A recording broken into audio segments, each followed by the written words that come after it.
welcome back to my channel. Today I'm going to be talking about the Lsat and what it is, what it's like, and my experience from taking it. So I'm just going to start off by answering a few basic questions like what it is, how much it was, and what's the Lsat exactly.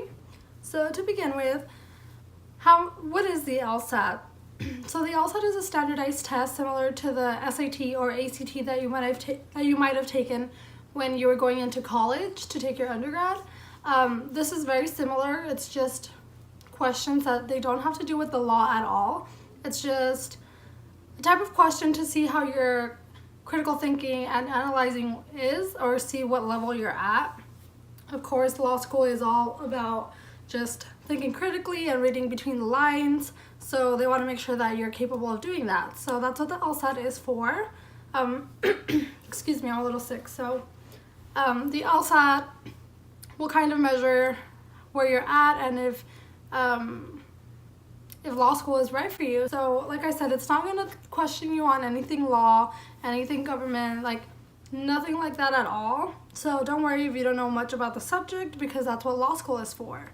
So kind of to start off, just describing the Lsat, I have a sheet of paper here in front of me, so that's why I keep looking down. So I'm just looking at my notes about what I'm going to talk about. So the Lsat is made up of 5 sections plus the writing section. So those sections are made out of logical reasoning, logic games, and reading comprehension. You're going to see the logical reasoning twice, and then you're going to have another random section. Could be logical reasoning, logic games, or the comprehension one. We don't know. It's just to kind of test future questions or just anything that they have in mind for future tests or past tests. So that section is just going to be random. And of course the writing section is going to be part of the test, but it will not be graded. The writing section's purpose is for law schools to see how your writing is under pressure.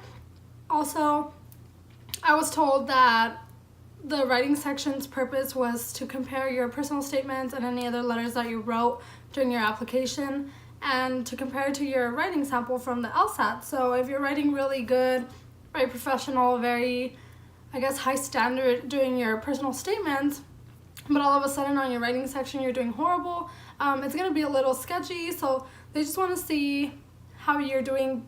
Of course, doing a personal statement, you have time to edit, you have time to revise, look it over multiple times. Writing section, you don't.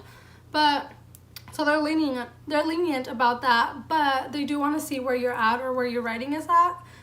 And the writing section is going to be a prompt, and they're going to give you 2 options, so option A and B. They're going to ask you to compare it and tell us why you chose the one that you chose. So they're going to make you pick a side, tell them why you chose that side, why you didn't choose the other side, the pros and the cons of each. So that's kind of like a lawyer works. That's how you're going to defend your case, in other words. So that's what the writing section is about. So the Lsat sections are either 30, 25, or 27 minutes. You go from one section to the next right away. You only get one 15-minute break after the 3rd section, so that's my next point. This is a time test. You need every second of this test. So you can use the restroom while you're taking the test, but of course it's taking away from your time for the test. So you don't want to do that. Again, you do get one break, a 15-minute break right after section 3. There's 6 sections if you count the writing, so it's right in the middle. I would suggest that you don't drink a lot of water in the morning, just enough to keep you hydrated and to keep your nerves down, but nothing crazy, nothing like a whole gallon of water, because then you will need to be using the restroom a lot. Also, going back to the whole morning of the test, I would suggest to just have a light breakfast, nothing heavy, nothing that'll make your stomach hurt, or nothing that, is going to make your digestive system work while you're taking the test. Something light. If you want the night before, have plenty of water so you can get it out in the morning, but the morning of, you need to be really careful with what you're putting in your body, because again, you're going to be there for at least 5 hours, and out of those 5 hours, you only get 15 minutes to yourself, which is that 15-minute break. So something light in the morning, a little bit of water. They will allow you to take snacks in a gallon-sized Ziploc bag. So in that bag, you can take your pencils, your highlighter, an eraser, a sharpener. Please take a sharpener, because you can only use number 2 pencils, and those need to be sharpened. And in one of the times I took it, someone didn't have a sharpener, and it was chaos. So take your sharpener, your water bottle, your license, hygiene products, your keys, and snacks. So as far as snacks, I would take something light again, like a granola bar, a breakfast bar, protein bar, something like that. I wouldn't take something greasy that might upset your stomach. I wouldn't take something super sweet that might get you really hyper. I just wouldn't take something like that. I would just take something healthier. Of course, everyone's different, so whatever your need is, just take that. Like I said, I took, I believe, 2 granola bars and just a bottle of water, and that's all I had. You cannot drink water or eat those at any time during the test, of course, just during your 15-minute break. So again, it's very important that you drink water, enough water to be hydrated until your break, but not too much to where you need to be going to the restroom, because you don't want to lose time, and of course we're not going to stop the timer for you. So that's that's a very important point. So now to talk about the different study methods, there's plenty of methods that you can study. To be honest, when I first heard about the Lsat, I considered not studying or not paying to study, or I figured that I could just do it on my own, but boy was I wrong. So the Lsat's a really challenging test. It's going to see where your mental state is pretty much, so it's very important that you're focused and that you know strategies. So strategizing is very, very important in the Lsat. This test is not like your undergraduate test or your class test. It's nothing like that. Like I said, it's quizzing how you think, not the material or the context itself. It's just quizzing how you think.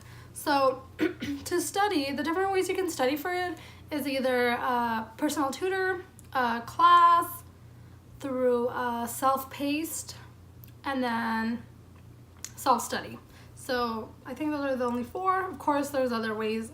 Of course, there might be other ways, but those are the only 4 I can think of right now. So the personal tutor is going to be a one-on-one with a tutor. That's probably going to be the best option and the most expensive one.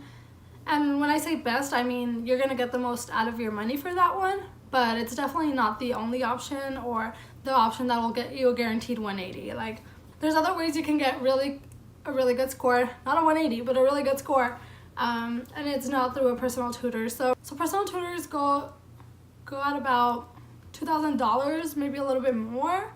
They're really, really expensive, but I've heard really good things from people who have taken personal tutors. That person is just there focused on you.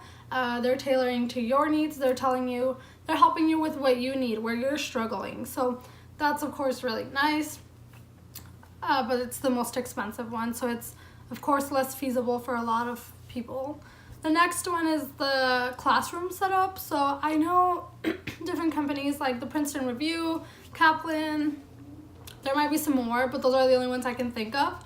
Those do a classroom setting, so you can just search where the closest one in your city is and you sign up. That one's going to be going at about a little bit over $1,000, so like 1,400 I think. I think that's how much the one I looked at was, and that was through Kaplan. So those are still very expensive, not cheap at all, but they're a really good resource. It's in a classroom setting, so you still have a teacher there teaching you the subject. If you have questions, you can access them easily and ask them. So I know that's one of the most popular ones, still very expensive, but I know it worked for so many people. And then the next one is the self-paced one. So that one and the self-study are a little bit different, but kind of the same thing. So self-paced means that you're still getting material from a company or someone who teaches it. So I did that one. My friend was very generous to lend me his software, which he got through Lsat Max or Test Max, I believe. So that one was, I think he paid about $800 for that one. So still very expensive, but not over $1,000 expensive. So still expensive, but it's definitely more doable than the others. This one, the way it was set up, it would give us a lesson plan. So it gave us the lesson, gave us the homework, gave us practice tests, practice questions. It would explain it step by step. If you have questions, you would type them in, and then someone would always be there explaining it. So they're really interactive with their system, whoever's in charge of the Lsat Max. They're really interactive, which I really appreciate it. If you had questions, like I said, they would go in and answer them. They did really well on explaining how to do it from the beginning. So doing the lesson for the logic games, that's probably the one that has the most strategy. So for that one, they would go step by step, and I really appreciated the way that they taught those steps, because I have friends that did it through Kaplan, and the way that they learned it was so difficult for me, but the way I learned it from Lsat Max was super easy. It might be that that's just the first way that I learned it, so that's what worked for me. Like I said, different things are going to work for different people, so that strategy worked really well for me. And then the last way you can study is the self-study. So what I mean by self-study is just purchasing your own books, looking at videos for free online. This is going to be the cheapest option. So the books, you can buy them on like Amazon, Chegg, Barnes & Noble. You can find them at your university's library. I know my university had a lot of books, like through the Princeton Review, Power Score, all those type of books were at the library, so they were free to me since I was a student. But you can buy your own to where you can annotate on them and stuff like that, which I would suggest if you are self-studying. Please get books. Books are so important. They're so helpful. Sometimes when I wouldn't understand the lesson on the video, I would go back to the book, and of course their way of explaining it might have been a little more different, but at the end it gave me the same answer, so that's all I needed. So if you're self-studying, you definitely want to invest in books. They're going to be maybe around 100, I know, or a little bit more, but if you get them in bulk, that's what works. You want to get the workbook and then the test book. So you don't want to just be learning the material but not practicing it. So you want to get a bundle. Those are about $200, still very cheap, and it gives you everything that you need. You just got to make sure that you take the time to sit down and read it, understand it, process it to the best of your ability. Since you don't have anyone there teaching you, you're learning it on your own. So that's the self-study. With the one I did with the self-paced, that one, it gave me a calendar, and it would give me like a lesson per day. So it was up to me to see if I did that lesson per day. Of course, so for that one, since I was going to school full-time and working 2 jobs, it was up to me to how I managed my time. So I would take an hour to study, and then from there, practice for a little bit, and then do it again the next day. But if one day I didn't have work or homework, then maybe I could put in 3 hours that day and still meet the lesson goal for that week. So that's kind of how that one worked for me. That was the best option for me, because like I said, I was working and going to school still. So that way I could still learn the material from someone, but I was doing it at my own pace. So that's the beauty of self-paced and the learning one. Because if you do the classroom and the tutor, of course you have certain days that you gotta meet up for a certain amount of time. So both options, or all options, have their pros and cons. Like I said, for me, the timing was hard for me to fit another class after my full-time schedule at school. So for me, just coming home and being able to teach it to myself was the best option. You can definitely still get a very good score with a self-paced or a self-study guide. You're learning the same material, just in a different way, but it's definitely doable. You can still do very good on the LSAT if you do any of the options I just mentioned. Just because you spend more money doesn't mean that it's gonna get you a 180. It's just all about how you put your effort into studying and learning the material. So that's my talk about the different methods. So what was the LSAT like? Just a quick, I don't want to make this video too long, so if you have any questions I can do a follow-ups, but I'm just going to talk a little bit more about what it was like and how long I studied for and stuff like that. But yeah, if you want me to make a second video, just let me know, or if you have specific questions about the LSAT, I can make a second video answering those questions. But anyways, what was the test like? It was very fast-paced. It's a very exhausting test. It's draining physically and mentally. You're sitting in a room for 5 hours, like I said, with only one 15-minute break in between. So your body will get tired, your body will get tense because you're very focused on the test. So that's something very important, just to remember to relax. It's gonna be okay. You'll get through the test, I promise. Another thing, so the test goes by really fast. I thought that when I would go in there between sections, they would give us like a minute to breathe, but that definitely did not happen. you just go in there, you start section 1, they tell you your 2-minute warning, and then they're like, put your pencils down. You put your pencil down, and immediately the person who's in charge of proctoring the test will start reading the instructions for the second section, and immediately you begin. So you don't get a break in between the sections. You don't have a second to breathe. You literally just have maybe 10 seconds, 20 seconds to relax your hand, and then you're on to the next section. So no section's gonna be like the other. So you gotta train your brain to move quickly from one point to the next. You gotta train your brain to move fast, because like I said, this is a time test. So you need to be moving quick. You need to tell your brain, all right, this is over, let's go on to the next section, which is something completely different. You can go from doing games to reading a whole passage to back to games and then the small section reading. So you just gotta remember your strategies as you're going throughout the test. Just stay relaxed, but do keep in mind that you go from section to section. So during your training for this test, you're gonna learn how to time manage. You're gonna learn how to best guess. You're going to be learning tricks that when they give you the 2-minute warning, what to do and stuff like that. So like I said, if you have any questions about that, I can talk about it a little bit later. But yeah, that's something that you'll definitely be learning while you're doing your prep for the Lsat. How long did I study for? I took the test twice. The first time I took it, I started studying in January. My test was scheduled for June. So I studied about 6 months in advance, but like I said, I was doing a lot of other things in between, and since I was doing a self-paced, I knew I would have to stretch it out that much so I can have enough time to study and to actually learn the material correctly. I didn't want to start studying 3 months before and then know the material either wrong or not know it properly or not have enough time to learn it all at all. So I did start 6 months out in advance, and that worked perfect for me. The timing was perfect. Like the classroom or any other type of prep will try to get you to start prepping 3 months in advance, because that's like the standard, so you don't forget the material or so it better sticks to your brain. But for me, 6 months worked perfectly. I don't think I needed more. I think that was perfect for me. I learned it all. So 6 months, or as long as you need, that's fine. Some people start studying a year. I feel like a year could get challenging because you might get lazy, since you have plenty of time in between when you start prepping and the test.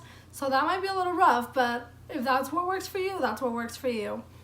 I did take it twice. I took it in, like I said, June, and then I took it again in September. So of course the second time I didn't have as much time to study, but at this point I already knew all the material. It was just about practicing and looking at my errors, because after you do take the test, they give you your scores, and so they give you your answer sheet and then the correct answer, and so you can kind of look back and see if maybe you missed something while reading that passage or something like that. So it did give the 2 months in between the June and September test, did give me enough time to study, but not as much as I would have liked. But I needed to have the September test done, because if that's the test I was going to use, then I needed it in by the time applications opened, which they opened in October. So again, I can talk about applications and all that in a future video, but yeah, I started studying 6 months in advance. I would suggest for everyone to start studying with time, or to start just looking at the material. Even if you're not learning, just open an Lsat book, open a power score book, just look at it, see what it's like, see if you kind of understand what it's talking at all. Because when I first saw what the Lsat was about, I had no clue what was going on. I did not know how to do a logic game to save my life. It was crazy. Now if you put a logic game in front of me, I know how to break it down and stuff like that, but when I first saw it, I could not figure out how to do it. So it's material that you want to familiarize yourself with.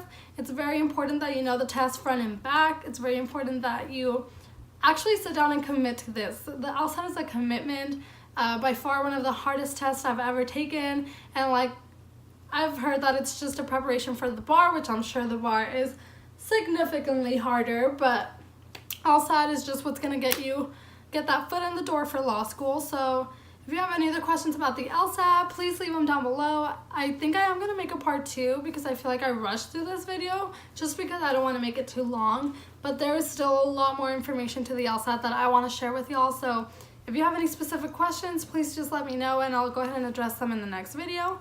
But thank you for watching, and I hope you stick around to see all my future videos about my application process and just law school in general and my journey in law school. So thanks for watching. Bye.